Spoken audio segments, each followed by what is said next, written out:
So Bulgarin are looking great, but infantry and tank commanders have taken a hit. Let's talk about these new FAQ points changes to the Imperial Guard in 9th.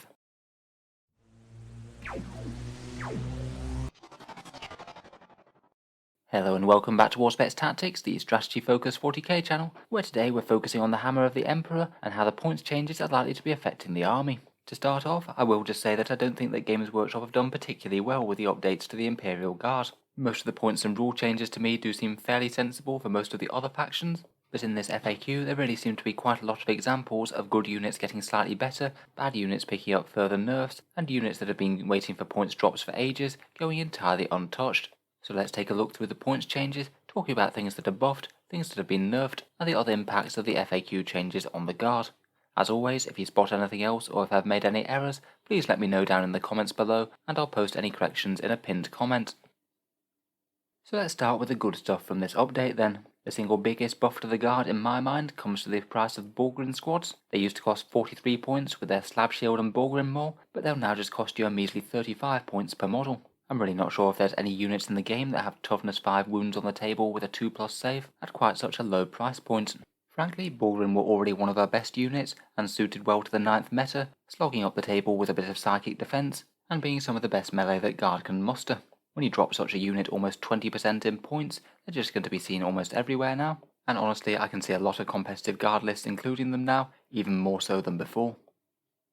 Next up, there's a small points decrease in Lehman Russ battle tanks. They've gone down 5 points off all loadouts. I think this was more aimed to be a bit of a rebalancing between them and tank commanders, rather than necessarily buffing the Russes themselves. Tank commanders have gone up 5 points, Lehman Russes have gone down 5 points, so they're now not quite as hopelessly mismatched as they were previously.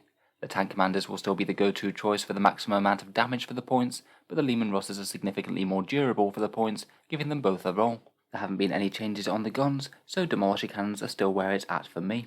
Next, and perhaps the other biggest success story of the Codex, is the humble Chimera that's dropped 10 points on all loadouts. Again, Chimeras were being run fairly frequently in guard lists these days. Their extra toughness with getting infantry squads to the front is really quite an asset, particularly as they can fire in close combat now with those heavy flamers. You can now get some obscenely cheap vehicle wounds on the table. A multi-laser and heavy bolter Chimera is just a mere 75 points from 85, and the twin heavy flamer Chimera is down to 85 from 95. Coupled with Eradicators getting a bit of a nerf, and the changes to the Bring It Down secondary objective, I can also see far more Chimeras popping up in guard lists. Certainly good for mechanized forces. Steel Legion commanders will be happy, I'm sure. Next, in quite a similar vein, we also have a small points decrease for the Hellhounds. All the variants dropped 10 points, the Bane Wolf is down to 100, and the Devil Dog and regular Hellhound remain at 110. I've described Hellhounds before as a fairly decent usable unit, though not overly outstanding. Making them a bit cheaper like this really does make them just that little bit more tempting. Finally, with some small and perhaps slightly meaningless changes, our Crusaders dropping down to 16 points from 20. Still pretty overcosted in terms of any sort of damage output or things. I guess it could potentially be useful for doing actions or scoring table quarters or things. And finally, heavy weapon squads have got 1 point cheaper. No matter which loadout you took, it's not really going to be enough to make it worthwhile in my opinion, they just die too easily. So I'm afraid we're leaving the good stuff behind, and we're now getting into the nerfs sustained by the guard in this FAQ. One that I really wasn't expecting too much are that infantry squads and veteran squads have each gone up by 5 points per unit, so you could say a guard infantryman now costs you 5.5 points, which is a bit weird to get your head around, but it doesn't really matter too much seeing as you pay the points for the unit, not the individual model. I'm not really the biggest fan of the change, to be honest. In a complete vacuum, I could see why they might make such a move. Compared with, say, Chaos Cultists, Guardsmen just have better stat lines and still cost less, and I would have argued they might have been the best 5-point infantry in the game. Still though, in the context of the entire Astra Militarum faction, they were hardly dominating the tournaments of 9th edition. There's quite a lot of disadvantages of running really big foot guard armies, such as having less command points because you need lots of detachments, and giving away secondaries quite easily for killing multiple units or killing hordes. I think guard commanders are still going to want to use at least a fair few squads of infantry, and if you were using them in chimeras, technically you still come out ahead due to the chimera points drop, but overall it just feels like a small annoying nerf to the guard faction, while guard aren't exactly the strongest army in the game right now. A couple of the characters have gone up in points. The standard commissar, slightly perplexingly, has gone up to 25 from 20. I have no idea why. Leadership in 9th edition is arguably weaker than 8th for guard, and in competitive lists there isn't really much reason to take commissars compared with things like platoon commanders. Astropaths have gone up a bit. They were 25 points and are now 35. and I can understand this one perhaps a little bit more. They were a bit cheap for what they did, and at 25 points they made the Primaris Psyker almost completely redundant. There were only very niche reasons that you'd want to include one that was double the price, but still only casted 1 power. Now the Astropath and the Psyker are a bit more balanced. Either you can still have the cheap cast from the Astropath, have the weaker stat line and much more unreliable smite, or you can pay an extra 15 points for the Primaris Psyker, who's got a slightly better stat line and combat ability, and can go for a fully fledged smite if he needs to. I still think that an Astropath with Psychic Barrier is a great include next to a Bulgarin unit, and still worth the 35 points. Next, as we mentioned, tank commanders have gone up 5. It's now 195 points for a bare bones tank commander with a Demolisher cannon, and again this is going to be certainly a nerf to competitive guard lists, almost all of which were running multiple tank commanders. Again, it's not the biggest change, but they are slightly worse than they were before. Next up, command squads and special weapon squads have both been tweaked. Command squads are now 25 points for the unit, rather than 24 for 4 individual models. Again, not really much of a change there either way, although they have done some really weird things with the special weapon squad, which has now jumped up to 49 points from 45, and it costs 49 points depending on whatever special weapons you give it. Previously, the special weapon squad was 30 points for 6 guardsmen, then you brought in the special weapons from there. Now the base squad is 40 points for some reason, but it only costs you 3 points to buy in any of the special weapons. It's really not the best example of game balance. Where the Melter and Plasma cost the same amount as a Flamer or Grenade Launcher, it might have been a nice opportunity to make the Grenade Launcher a bit cheaper, or maybe even free if the base squad was 40 points. Finally, and what I believe to be a genuine accident, is that they seem to have slapped every Baneblade chassis tank with a twin heavy bolter on the hull with an accidental 50-point increase. All the base costs for the tanks are exactly the same, and I think it sounds like they weren't intending to try and change the points cost. However, the way that they've pointed the sponsons was a bit weird. You now don't pay any points for the actual las cannon on the sponsons, but you just pay 50 points for either the twin heavy bolter or twin heavy flamer.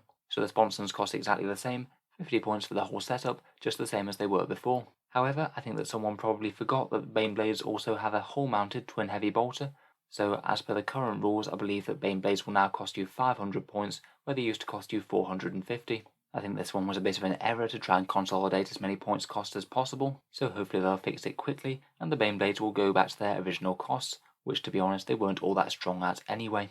Overall, from all these points changes, it seems that Bulgarin and more mechanised guard forces have been rewarded, where infantry heavy lists, Astropath spam, tank commanders and super heavies have all been punished a bit. I describe it as a bit of a side grade for Imperial Guard really, but I do think it'll change the unit composition in the strongest guard lists played at tournaments.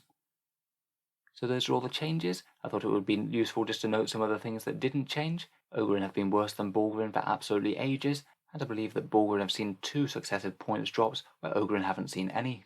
The Death Strike missile could use a points drop, as always, and the Taurox I think is now particularly badly balanced against the Chimera. I think Chimeras were the way to go already, and now Chimeras have got a 10 points drop. They're just really badly balanced in the transport section. On the plus side though, Manticores with full payload, arguably one of the most competitive guard units, escaped without any sort of small points nerf, so that's a positive.